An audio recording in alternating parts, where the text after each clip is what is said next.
En esta ocasión hablaremos sobre el control difuso, control que deben ejercer todos los jueces mexicanos, tanto federales como aquellos pertenecientes a las entidades federativas. Para comenzar a hablar del tema, hay que hacer mención que el control difuso consiste en el examen de compatibilidad que siempre y sin excepción deben realizarse entre los actos, las normas nacionales y la Convención Americana sobre los Derechos Humanos, como con sus protocolos adicionales y la jurisprudencia de la Corte Interamericana de Derechos Humanos, al ser el órgano jurisdiccional del Sistema Interamericano de Protección de los Derechos Humanos. Como definición general, podemos decir que el control difuso de la Constitución consiste en la posibilidad de que los jueces de simple legalidad decidan, de acuerdo al principio de supremacía constitucional, aplicar un dispositivo constitucional en lugar de una ley secundaria. Es decir, ellos podrán decidir si una ley es inconstitucional y dejar de aplicarla a un caso en concreto. En este sentido, el control difuso de constitucionalidad no quiere decir que los tribunales constitucionales de las entidades federativas puedan resolver asuntos en donde la materia del juicio consista esencialmente en las violaciones a la Constitución Federal, ya que si bien los tribunales constitucionales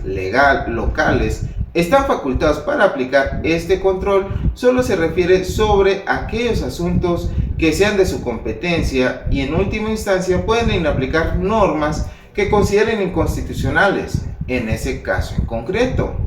Por eso, algo necesario para que los jueces locales puedan aplicar el control difuso en un asunto es que ese asunto sea sometido a su consideración y sea de su competencia.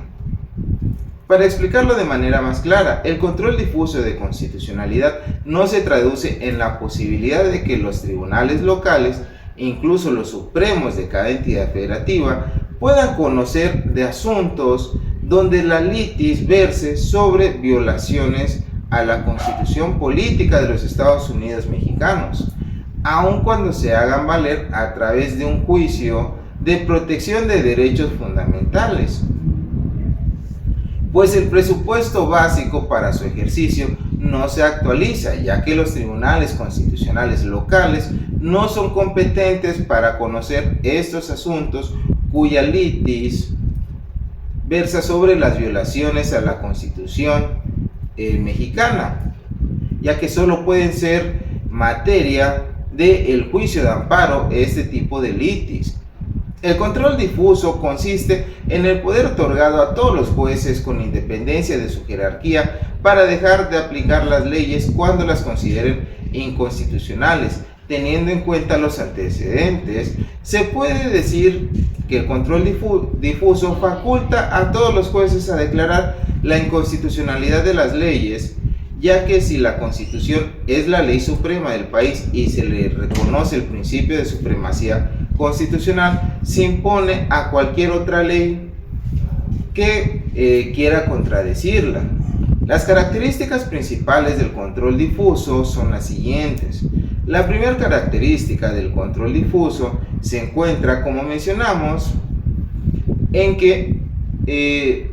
todos los jueces deben de ejercerlo, tanto juzgados federales como los de las entidades federativas. La segunda característica consiste en que se debe de realizar ex officio, es decir, no debe quedar limitado exclusivamente por las manifestaciones o actos solicitados por los accionantes en cada caso en concreto, sino que la autoridad debe de realizarlo por el mero hecho de su posición y al encontrar la interpretación más beneficiosa en la materia de derechos humanos. La tercera viene aparejado al parámetro que deben de tomarse en cuenta para realizar este control: estudiar todos los derechos humanos contenidos en la Constitución política, así como la jurisprudencia emitida por el Poder Judicial de la Federación.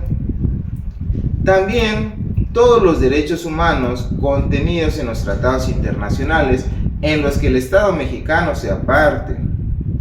y los criterios vinculantes de la Corte Interamericana de Derechos Humanos, derivados de que de las sentencias en las que el Estado mexicano haya sido parte, al igual que los criterios orientadores de la jurisprudencia y precedentes de la citada Corte, cuando el Estado mexicano no haya sido parte incluso. Todo eso conforme al artículo primero de la Constitución Política de los Estados Unidos Mexicanos, que dispone que las normas relativas a los derechos humanos se interpretarán de conformidad con esta y los tratados internacionales en materia de la materia, favoreciendo en todo tiempo a las personas la protección más amplia, previstos en la Convención Interamericana de los Derechos Humanos. Dicho lo anterior, como conclusión, podemos decir que el control difuso de constitucionalidad está previsto primeramente en el artículo 133 constitucional, en el que implica que todos los jueces deben regirse conforme a la Constitución, es decir, deben de resolver conforme a esta, y en caso de que se encuentren ante una norma que sea inconstitucional, deben inaplicarla. Es inaplicar una norma que es contraria a la Constitución en un caso en concreto, del que ellos sean competentes de conocer, no tienen la facultad. Fuera de esos casos,